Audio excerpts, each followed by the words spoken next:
দিয়ে মেয়ের জন্মদিনে কী করেছিলাম আজকে এই ভিডিওতে তোমাদের সাথে সেটাই শেয়ার করব।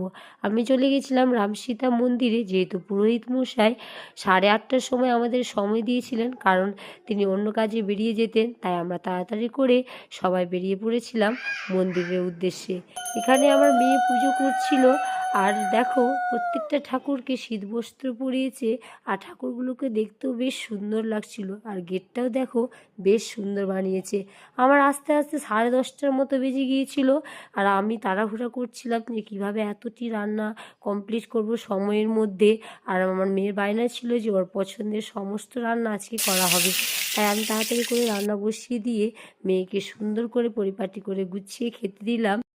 আমার মেয়ের মুখের হাসি দেখে তোমরা বুঝতেই পারছো যে ওই কতটা আনন্দ পাচ্ছে।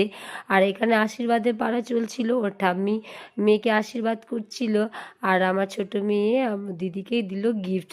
সবাই মিলে একসাথে বেশ মজাই লাগে। তারপরে সন্ধ্যাবেলা দেখো সবাই রান্নাবান্না নিয়ে বসে পড়েছে, কাটাকুটি রান্নাবান্না চালু হয়ে গিয়েছিল। আর আমার মা বাবাও চলে এসেছিল, যেহেতু নাতনির বার্থডে, না এসে তো থাকতে পারবে না। আর দেখো ওর বন্ধু বান্ধবগুলো সবাই এসেছিল, তাই খুব ওরা মজা করছিল, আনন্দ করছিল।